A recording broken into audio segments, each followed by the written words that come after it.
I have a friend who is so good and so dear to me. I have interacted with her for a very long time. But then I felt I am enjoying this benefit of a friend alone. Why don't I request my vicars to allow me bring this friend of mine to you? You also enjoy the benefit of the friend that I have. The whole world is within the period of fighting gender-based violence and violence against girls and boys and children.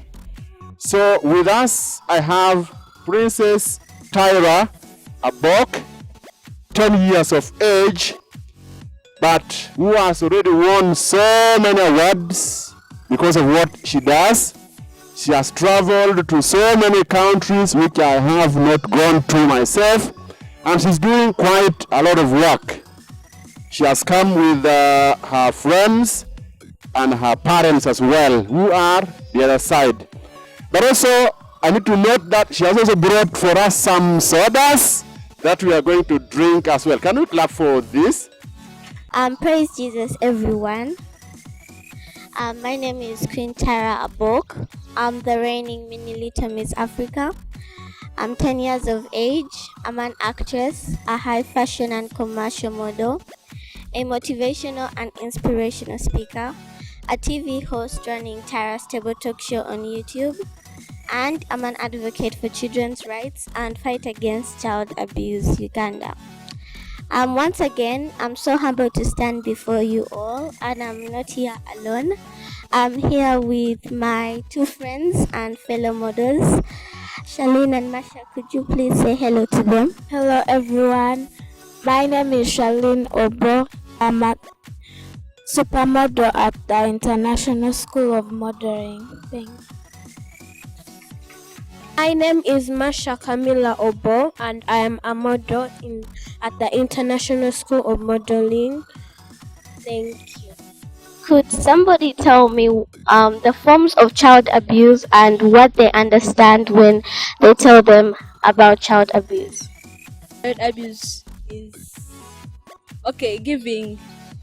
giving them work which they can't manage, like giving a 5-year-old a 10-liter jerrycan of water to carry.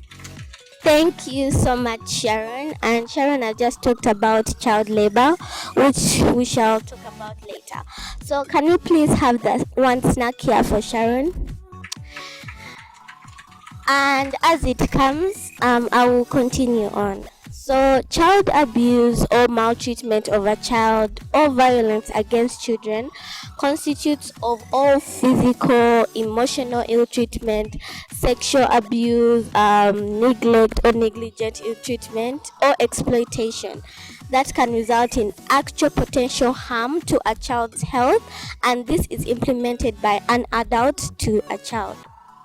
Now that we know what child abuse is, let's try to see to them one by one, but we shall categorize them.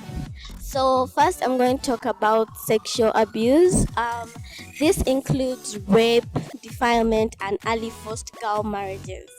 When sexual abuse happens to a baby, because some adults really do rape and abuse babies, because from 16 to 17 are children and below are babies. These are very, very sinful acts before God and man, and it's rape, so totally blame the adults. But sometimes as children we need to protect ourselves.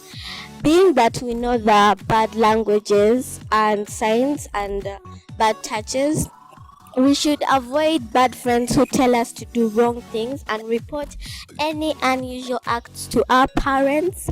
And if it is our parents, we should tell our teachers or authorities. If it is our fellow students and teachers, then we should tell our parents. One thing I want you to know is that you should never be intimidated by who the abuser is, because if we manage to speak out, this way we can stop and reduce sexual abuse. 2. Physical abuse. This is any form of pain inflicted on the body that can be seen. This form of abuse can leave a permanent scar on the child's body, like breaking the arm or leg and blinding the eye. This can be done by battering or beating a child, throwing a child, etc.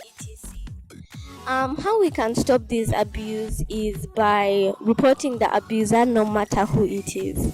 Neglect, this is one thing that many children go through that we don't know about, and it affects our entire lives at once. This form of abuse pushes so many children and teens to do bad things just to get attention. And sometimes they fall into the wrong hands of people who just want to help them in exchange for their innocence. And in the first long lockdown, there were many children who got raped and abused. Some got raped because they didn't know what it was, they didn't know what was happening, and they accepted themselves to be exchanged for their innocence because, let's say, their parents forced them into it, or they had no other option because of lack of resources and needs in their homes. Child trafficking, what Sharon talked about.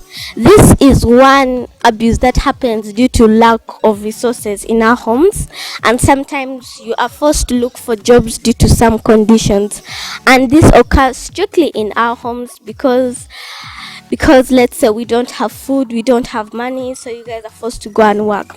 Child trafficking is something that, let's say, a number of children go through, but people don't really look at it as a form of abuse, but a form of, let's say, giving a child responsibility at a young age. Have you guys seen some teenagers? Okay, since you guys are Christians, teenagers and youth of God, have you guys seen some teenagers who don't want to study because of love of money and material things? So it's not hard to be patient. It won't kill you. So just be patient, let it be, and hold it there. It all starts with us to say no to child abuse, and it is us to fight against child abuse. How can we do this? By reporting every form of child abuse that we see or experience with no fear. Christmas is around the corner. Lions are ready to devour. Don't be taken up by the flesh, by the things of the flesh. So stay safe and stay protected.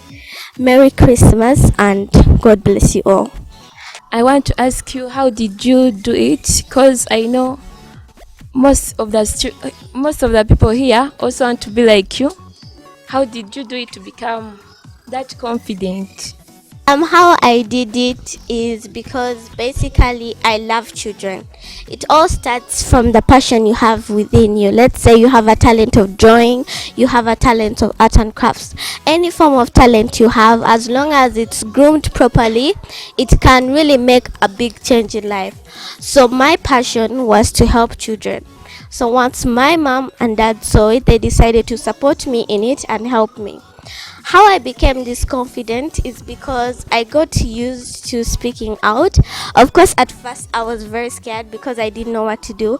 But as you continue grooming your talent or feeling more confident in your talent, you will start to be outspoken. You will start loving your talent and whatever passion you have.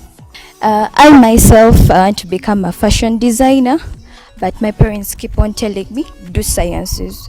I want you to become a lawyer. That's what they keep on telling me. But still, in my heart, I want to be a fashion designer. I want to travel and be inspired. Ask your friends who support you to, let's say, give you some fabric and a needle, and you can start practicing it like that. Once you practice it, you become more confident in it. And I'm also the founder of a foundation called the Tyra Abok Foundation. It's not yet built, but once I build it, I'll have kids like you in there and start training you on how to do that. And maybe after some time, I'll come back here and, let's say, have a practice session with all of you and how to teach you your talents. So what you can do, maybe if your parents don't support you, just find your friends, people in the church who support you, ask them to help you practice, and as you practice your talent, you'll become more confident in it. Have you been facing some challenges, or how long have you been in this industry? I've been facing many challenges like school. It's really not easy to balance your books and this, but thankfully God has been helping me and my parents as well. I have faced challenges of finance, transport, moving up and down, and so many things like that. I have one question for her. Like, as a gender activist, has it ever occurred to you to give up at some point when the criticism is so high? Okay, when like as a gender activist, yes, sometimes I want to give up at some point because let's say there are haters, there are people who don't want to listen to anything, there are people who, let's say, make you feel so down and feel that what you're doing is not good.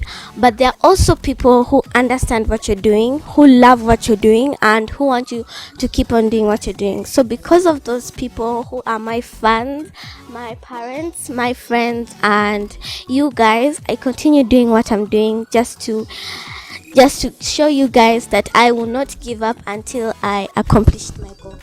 Thank you. My name is Achwe Tedesia Rachel. I am so blessed today. We've had a visitation of Tyra, Princess Tyra. I am just so happy that there is at least one person there are people in the world that care about children. I'm just happy because, in life, many things happen, but sometimes we don't get everything that we have to have as children, but we still have to keep on moving, and I'm happy that there is someone who supports her in everything that she does. Though not all children get the support of their parents or neighbors or everyone that's around them, but she has got one and a lot from everything that she said today. She spoke about that violence and all that. My name is Etiang Paul. I'm a resident at Naguru. It has been an honor to come and be here with the Tyra, because it is not easy for her to come here. I thank God that she came here and delivered a wonderful message to us. I've experienced very many things concerning child abuse, and that was what she was talking about. Yeah, I've really learned a lot. She's doing a great work concerning giving more advice, giving more knowledge concerning how to solve child abuse. I really thank God that she came in and she inspired us, because I've really learned a lot. It's my first time to meet her. I thank God that she brought that good message.